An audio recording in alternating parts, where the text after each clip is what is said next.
Hello guys, welcome back to S3D, and today we're going to be looking at this guy right here. This is the Bandai Gunpla on 100 scale, full mechanics, not of master grade, Forbidden Gundam. So I actually traded someone, well, I was in the process of trading someone for this kit, but you know what, we decided we're probably going to just sell it. So yeah, put this up on Mercari.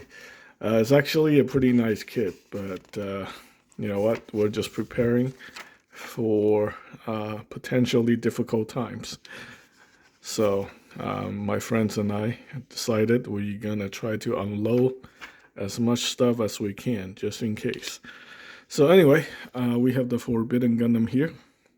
He's got a few modes. He's got the transformation mode, and then he's got the sender mode, and I'm trying to figure out how many hands he actually has.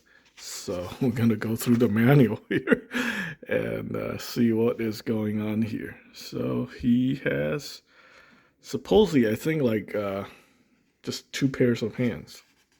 That's what I'm thinking, but yeah, I could be wrong. The instruction isn't very clear.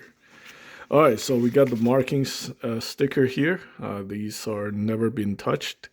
I didn't actually build this kit. My friend did. So, yeah. My friend, as in Tony. So, yep. Well, it does have some really interesting aspects to this kit, but I think a couple weeks ago, I did mention that there is one particular part that is actually made using the shoulder piece. So these two pieces are the regular shoulder joints on the two previous kits. So instead of Bandai, making a new piece right here, they just let you sandwich these two parts together. And I will demonstrate the problem in this video. I did a short video. People weren't too happy about it. They told me it's not a big deal. But come on, they designed the whole entire kit from the ground up, but they can't, design one extra little piece or reuse something from another kit or something like that. They had to reuse the shoulder joints for this waist piece, which makes it really weak and finicky. But anyway, it's just my opinion. If you guys don't have a problem with it, you don't have a problem with it. So, okay, let's keep going. I don't know why this manual is like. The build on this kit is actually pretty good. It's in my opinion, it's basically a master grade. Probably has more parts than some of the older master grades. The only thing that's really disappointing is the wrist joints here.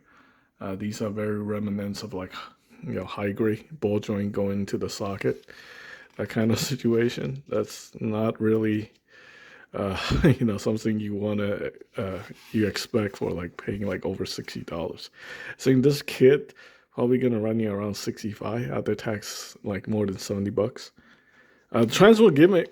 Transformation gimmick is actually really cool, but unfortunately, this guy is gonna be like permanent resident on the freaking action base. You're not gonna be able to balance this guy with the backpack in either modes. Like he's not gonna be able to stand.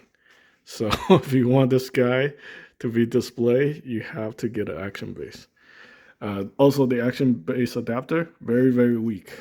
So even if you put him on the action base, he is very very finicky. Yeah. But then besides that, I would say this is a pretty decent kit. The scythe does have issues too. This whole piece, very flimsy. Feels like it's just gonna flex all over the place.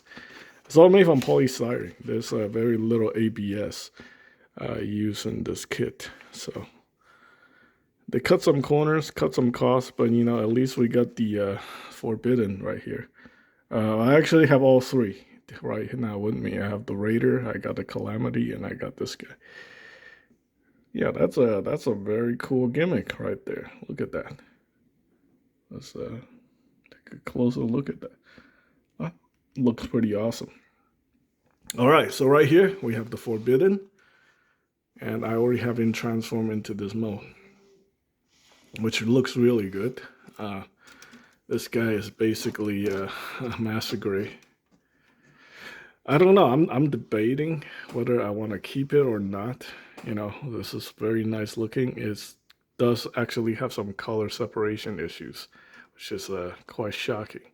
I think since this is the last kit in the line, I think Bandai might have just given up making that little extra parts right there for these vents, and then that waist joint.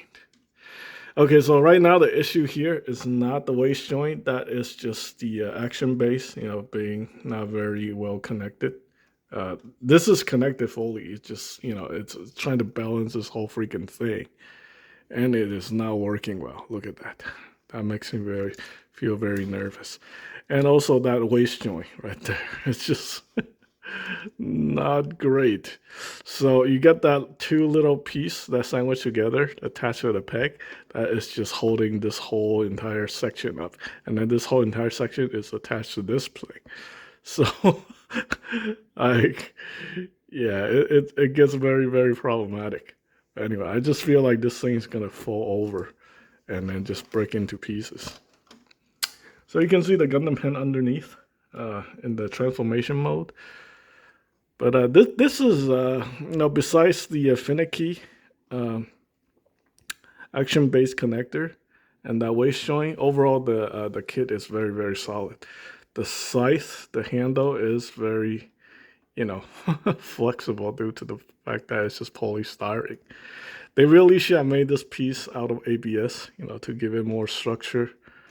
But it's not something really worth complaining about.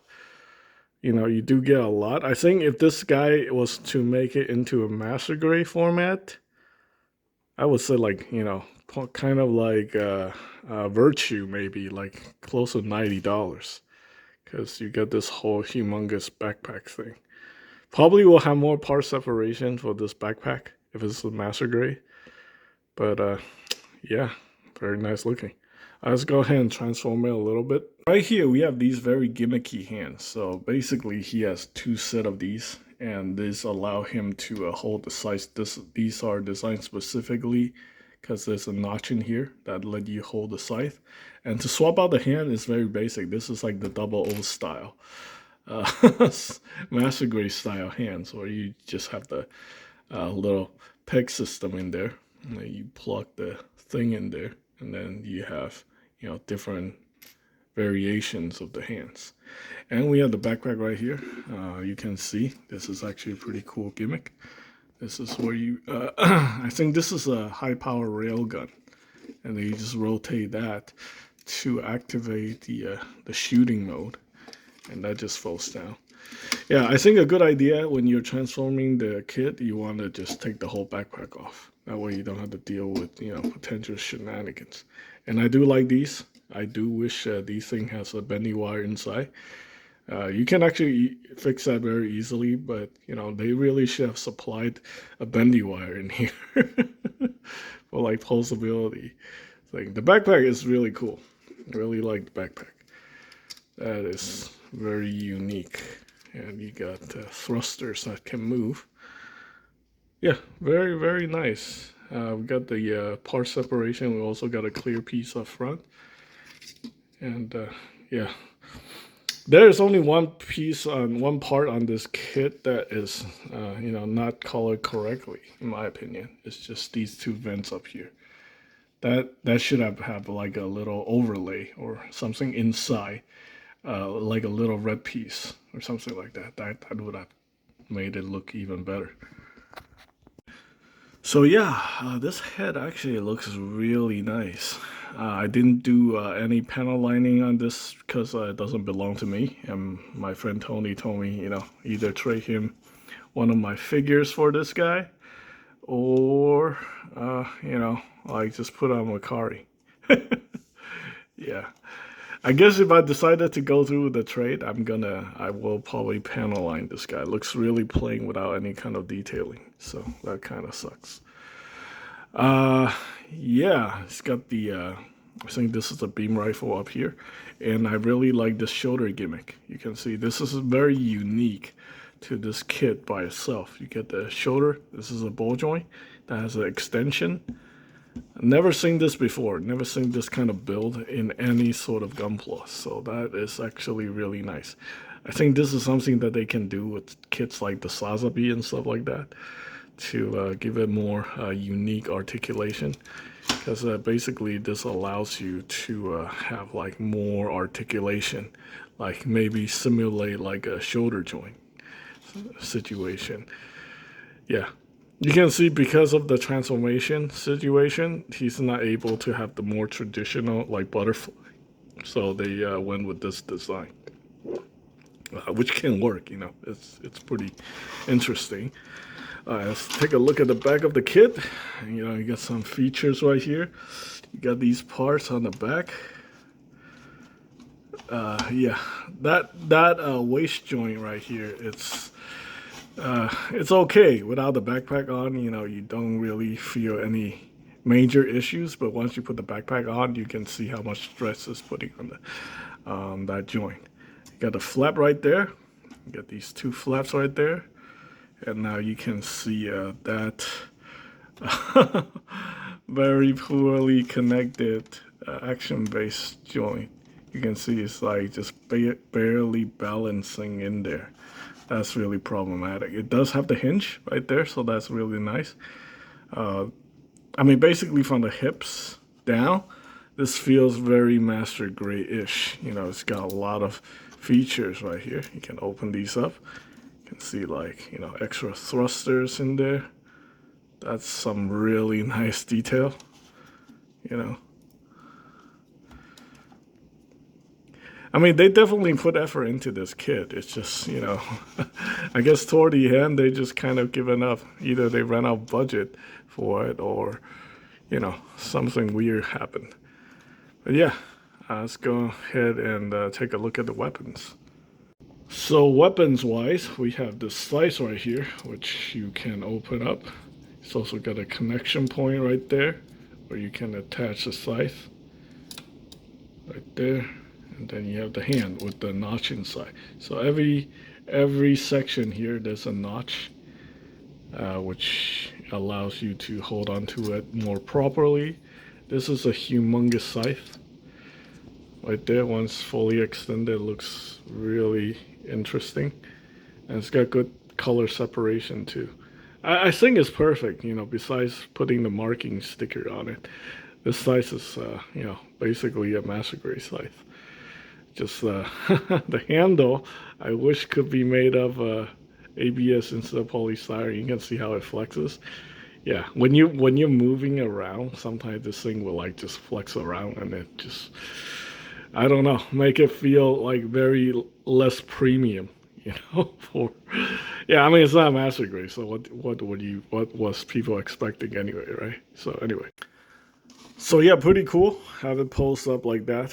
You can see the sights can be attached to the shield or whatever. I think those are binders, I think.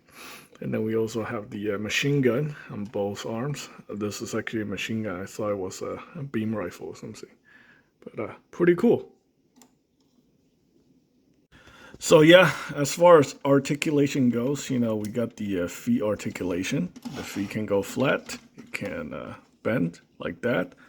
You know, when you're putting in flying pose, got the double jointed knees, which works very well. We got the articulated skirts, side skirts, and the front skirt. Again, I talk about this issue right here. He does have a waist rotation, but this whole waist section is super gimmicky, like finicky. So I don't really trust it, and I also don't have anything good to say about that action-based connector. He should at least probably come with a better form of attachment, you know, more solid, more secure form of attachment. This thing feels like one of those like metal build kits, action figures from Tamashii Nations, where it's got this tiny little peg that's holding on like a super heavy die-cast figure. And you just, anytime you handle it, you try to move it, you feel like the whole thing's just gonna fall down and break into a million pieces. And that's how it feels like. So that part is very disappointing. Anyway, we got the transformation gimmick right here. This can rotate down to bring the backpack up. The head goes down. Got this very unique, very unique shoulder joint. After I mess around with it a little bit, really, I prefer the more traditional butterfly function. This thing is cool, but it's got a lot of limitations. The shoulder armor can move up and down. Again, it is very, very limited, unfortunately, due to the design. The shoulder armor is actually attached to the elbow. Not the elbow, that's the shoulder joint. Boy, I'm losing my mind. And then we got the traditional double jointed elbow, which is very good. Everything about it is like almost master grade except for the hands. The hands ball peg that goes into the socket, which is not very master grade-ish. That part is very disappointing. We got the articulated arms for the backpack. 1, 2, 3, 4 segments, and then you can also rotate them.